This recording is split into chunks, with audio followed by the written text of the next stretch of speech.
Hi hello welcome to our channel. నేను మిశ్రీ. ఈరోజు మనం చెప్పుకోబోయే కథ విలన్ పార్ట్ 108. లాస్ట్ చెప్పినట్టు మన వీడియోస్ని లైక్ చేసి హైప్ చేశారా? మరి చేసే ఉంటారు కదా. ఇక కథలోకి వెళ్దాం. విషవాయువును బయటికి పంపించేసి జ్ఞానశేషు లోపలికెళ్లారు. ఆ అబ్బాయి బాడీ స్మెల్ గుర్తుపట్టి రెచ్చిపోతుందని అతని లోపలికి రానివ్వలేదు ఇద్దరు. అది కట్టేసి వలలో చిక్కుకొని ఉండడంతో వీళ్ళని చూస్తోంది మౌనంగా. వెంటనే శేషు దాని మెడ ఎటు కదలకుండా కర్రతో నొక్కిపట్టు ఉంచాడు. జ్ఞాన దాని శరీరానికి ఇంజెక్షన్ ఇచ్చింది. అది కిచికిచికిచి శబ్దం చేసింది. దానికి కోపం ఉవ్వెత్తున ఎగిసింది. అది గింజుకుంటోంది వల్లో నుంచి. అక్కడి నుంచి గబగబా ఇద్దరు తలుపులు మూసేసి బయటకొచ్చారు. వాళ్ళు వెళ్ళిన మరో 5 నిమిషాలకు గింజుకొని ఎవరూ కనిపించకపోవడంతో మెడని మళ్ళీ పొడుగ్గా సాగదీసి కిచకిచ శబ్దాలు చేస్తూ చుట్టూ చూస్తోంది. అది చూసి చూసి ఎవరు కనిపించక మెడని కిందకు వాల్చేసింది. మరో అరగంట పాటు మామూలుగానే ఉంది. ఆ తర్వాత మెల్లిగా అది స్పృహ తప్పడం మొదలుపెట్టింది.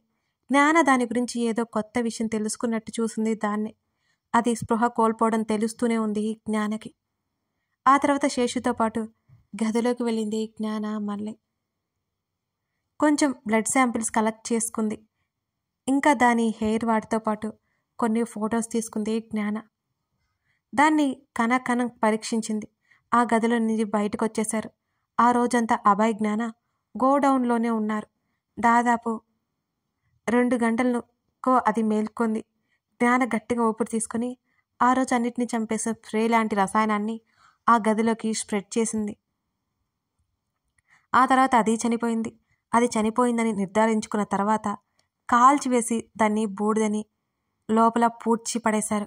అభయ్ జ్ఞాన గుండెల్లో ఎక్కడో లోపల ఉన్న అసౌకర్యం ఆ రోజుతో పూర్తిగా పటాపంచలైపోయింది. ఆ గదిలో దాని రూపురేఖలే మాయమయ్యాయి.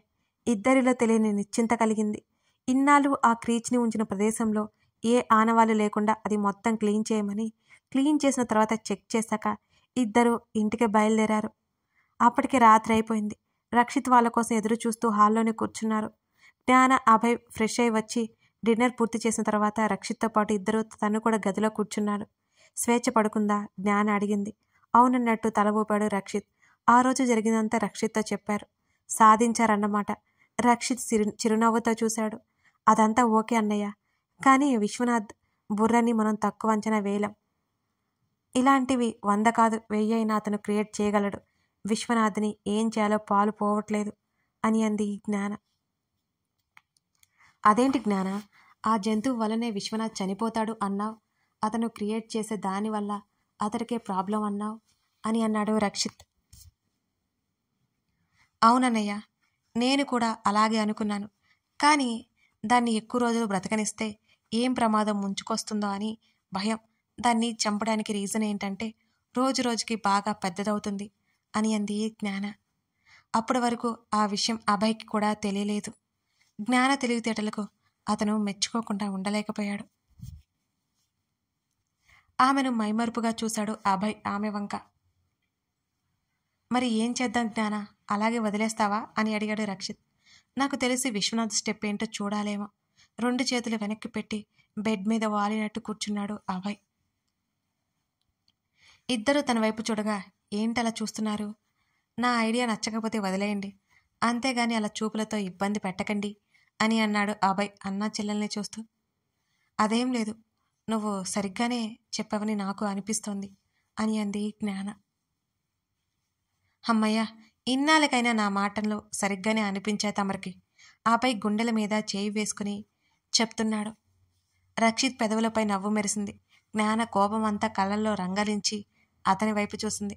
అభయ్ వెంటనే ముఖం తిప్పేసుకున్నాడు, ఎటువో చూస్తున్నట్టుగా నటిస్తూనే. సరే సరే, నేను వెళ్తున్నాను. ఇప్పటికే ఆలస్యమైంది, రెస్ట్ తీసుకోండి. ఇంకొక విషయం, కంపెనీలో ఎటువంటి సమస్యలు లేవు. మీరు నిశ్చింతగా ఉండండి. అక్కడి నుంచి వెళ్ళిపోయాడు రక్షిత్ ఇద్దరితో చెప్పి. అభయ్ ఆశగా చూస్తూ చేతులు చాపాడు దగ్గరికి రమ్మన్నట్టు. సోఫాకి దిండు దుప్పటి విసిరేసి అక్కడికి దయచేయి అనగానే అభయ్ ఉలిక్కిపడ్డట్టు చూశాడు. గబుక్కున లేచి కూర్చున్నాడు. నేనా అక్కడ? కళ్ళు తెలిసి చూశాడు అభయ్. జ్ఞాన బెడ్కి ఒకవైపు పడుకుని, డోంట్ డిస్టర్బ్ మీ. 1 నిమిషంలో బెడ్ మీద నుంచి లేవకపోతే నేనే వెళ్ళిపోతాను అని జ్ఞాన చెప్పగానే నాకు కూడా టైం వస్తుంది, అప్పుడు చెప్తాను. విసుగ్గా లేచి సోఫాలో పడుకున్నాడు అభయ్.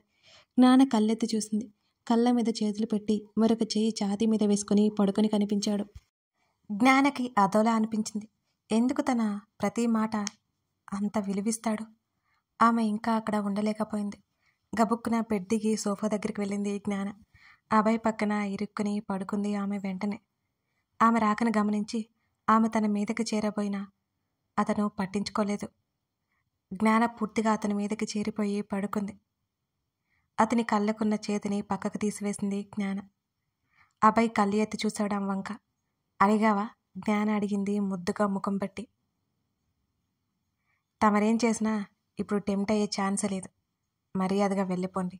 అభయ్ ముఖాన్ని పక్కకు తిప్పేసుకున్నాడు. అతని మెడ మీద ముద్దు పెట్టుకుంది. రాక్షస జాతి లోపల గునిగాడు. అతడి చొక్కా బటన్స్ ఒక్కొక్కటిగా తీయసాగింది జ్ఞాన. ఆమె చేతులు తీసివేశాడు. అయినా ఆమె పని ఆపలేదు. అతడి ఛాతీ మీద ముద్దు పెట్టుకుంది. అభయ్ చాలా కష్టంగా బిగుసుకుపోయి గట్టిగా కళ్ళు మూసుకున్నాడు. మునిపంటితో అతడి కింద పెదవి లాగి వదిలింది. ప్రాణాలు తీసేస్తోంది. లోపల గొనుక్కున్నాడు అభయ్. అతని ముఖాన్ని తన వైపుకు తిప్పుకుంది. కళ్ళు తెరిచి చూశాడు అభయ్ ఆమె వంక. చాలా ఉక్కపోతగా ఉంది. ఆమె షర్టు బటన్ ఒక్కొక్కటిగా తీయగానే ఏం చేస్తున్నారంటూ తన కళ్ళకు చేతులడ్డు పెట్టుకున్నాడు అభయ్. మరి నాతో సరిగ్గా మాట్లాడు, జ్ఞాన బెదిరించింది. ఇదెక్కడ చోద్యంరా నాయన, నేను అలిగినా నేనే బ్రతిమాలుకోవాలి, తమరలిగినా నేనే బ్రతిమాలుకోవాలి అని పెదవులు బిగించి అన్నాడు అభయ్. ఐఎమ్ సారీ అభి, నువ్వు ఏదేదో అంటుంటే నాకు కోపం వచ్చి అలా అన్నాను, నన్ను క్షమించు. జ్ఞాన మాటల్లో నిజాయితీ తొంగి చూస్తోంది. అరే అంత చిన్నదానికే అని పైకి అనబోయాడు, కానీ క్షమించడాలాంటివి ఏమీ ఉండవు అంటూ ముఖం తిప్పేశాడు. ఇంకోసారి ఇలా చేయను, ప్లీజ్ మాట్లాడు సరిగ్గా. చెవులు పట్టుకుంది జ్ఞాన. అయినా సరే నాకు బాగా కోపం వస్తుంది, తమరు వెళ్ళి ఆ పరుపు మీద పవలించండి అని నాటకీయంగా అన్నాడు అభయ్. అభి సారీ.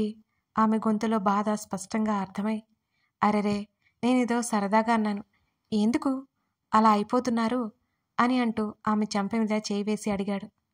జ్ఞాన అతని హృదయంలో ముఖం దాచుకుని కళ్ళు మూసుకుంది. పైకి కఠినంగా కనిపించే వాళ్ళ మనసులు కనిపించేంత కఠినం కాదు అనిపించింది ఆ క్షణం అతనికి. రోజులు వేగంగా ముందు గడిచిపోతున్నాయి. ఒకానొక రోజు సాయంత్ర సమయంలో ల్యాండ్ లైన్ గనగన మోగుతోంది. హాల్లో ఎవరూ లేరు. వంటగదిలో వంట మనుషులున్నారు. బయట సెక్యూరిటీ ఉంది. ఒంటరిగా ఫోను ఏకరువు పెట్టుకుంటోంది. స్వేచ్ఛ అప్పుడే మెట్లు దిగుతూ కిందకొస్తోంది.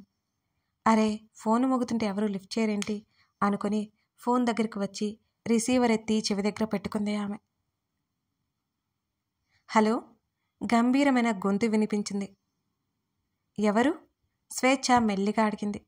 మీరు జ్ఞానా?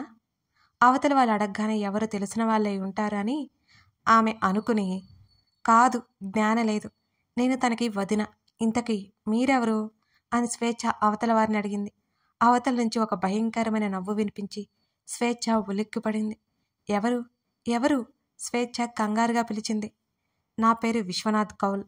విశ్వనాథ్ మరింత గంభీరంగా పలకడంతో అతని గురించి స్వేచ్ఛకు తెలుసు కాబట్టి అతను ఎలాంటివాడో గుర్తుకొస్తుంటే స్వేచ్ఛ వణికిపోయింది. వెంటనే ఫోన్ పెట్టేయబోయింది. పెట్టేస్తే ఈ రవలి ప్రాణాలు తీసేస్తాను. విశ్వనాథ్ గురించి వినిపించి రిసీవర్ మళ్ళీ చెవి దగ్గర పెట్టుకుంది స్వేచ్ఛ. పిన్ని పిన్ని నీ దగ్గరికి ఎలా వచ్చింది? స్వేచ్ఛ వెన్నులో వణుకు మొదలైంది. నా దగ్గరే ఉంది, అదే నా మనుషులు ఎత్తుకొచ్చారు. ఆ మాట చెప్పగానే స్వేచ్ఛ బిక్కచచ్చిపోయింది. వెంటనే ఈ విషయం రక్షిత్కి చెప్పాలి. ఇంట్లో ఎవరూ లేరు. జ్ఞాన అభయ్ పని మీద బయటికి ఎక్కడికో వెళ్ళారు. రక్షిత్ ఆఫీస్కి వెళ్ళాడు. నువ్వు నేను చెప్పిన దగ్గరికి రాకపోతే ఈ రవలి ప్రాణాలతో ఉండదు అని విశ్వనాథ్ భయంకరంగా నవ్వాడు. స్వేచ్ఛ గుండె ఆగిపోయినంత పనైంది. ప్లీజ్ ప్లీజ్ మా పిన్నిని ఏమీ చేయొద్దు, స్వేచ్ఛ కంగారుగా అరిచింది. నువ్వు తక్షణమే ఇంటి బయటికి రా, నీ వెనకే సెక్యూరిటీ ఎవరూ ఉండకూడదు. స్వేచ్ఛ మాట్లాడుతుంటే విశ్వనాథ్ కమాండ్ చేశాడు. స్వేచ్ఛ ఒక్క క్షణం పాటు ఆలోచిస్తూ ఉండిపోయింది. తను వెళ్తే తన ప్రాణాలు పోవడం గ్యారంటీ, కానీ వెళ్ళకపోతే రవల్ని ఏం చేస్తారు? వస్తున్నావా లేదా? 5 లెక్కబెట్టేసరికి ఇంటి బయట ఉండాలి. అని విశ్వనాథ్ అంటున్న ఆ మాటలకి స్వేచ్ఛ బెదిరిపోయింది. వస్తున్నాను వస్తున్నాను, ఏం చేయొద్దు. ఫోన్ క్రెడిలేసి బయటికి పరిగెత్తింది. సెక్యూరిటీకి విషయం చెప్పి రక్షిత్కి కాల్ చేయమంది. ల్యాండ్ లైన్ గనగనా మోగింది. Madam phone. Security location trace చేసేలా ఫోన్ సెట్ చేసి ఆమె చేతిలో పెట్టాడు. అది జాగ్రత్తగా తన ఓని చాటున దాచేసి కబుక్కున ఇంట్లో నుంచి బయటకు పరిగెత్తింది. కాస్త దూరంలో కారు కనిపించింది. ఆమె కారు దగ్గరికి పరిగెత్తింది. స్వేచ్ఛ ఎప్పుడైతే కారు ఎక్కిందో ఆ వెనకే సెక్యూరిటీ ఆ కారుని ఫాలో అయిపోయింది. వెంటనే ఇన్ఫర్మేషన్ రక్షిత్కి వెళ్ళింది. అతను ఉలిక్కిపడ్డాడు. విశ్వనాథ్ని తలుచుకోగానే స్వేచ్ఛ ప్రాణాలు తీస్తాడేమోనని అతనికి భయం పట్టుకుంది. ఉన్న పలంగా ఆఫీసు నుంచి బయటకు పరిగెత్తాడు రక్షిత్. వస్తూ వస్తూ జ్ఞాన అబ్బాయిలకి కాల్ చేశాడు. వాళ్ళు ఎక్కడో దూరంగా ఉండడంతో సిగ్నల్స్ అందలేదు ఆ ఇద్దరికి. సిటీకి దూరంగా ఒక ల్యాబ్ ఏర్పాటు చేసుకోవడానికి స్థలం చూడడానికి వెళ్లారు ఆ ఇద్దరు. స్వేచ్ఛ ఎటు వెళుతుందో లొకేషన్ ట్రేస్ అవుతూనే ఉంది.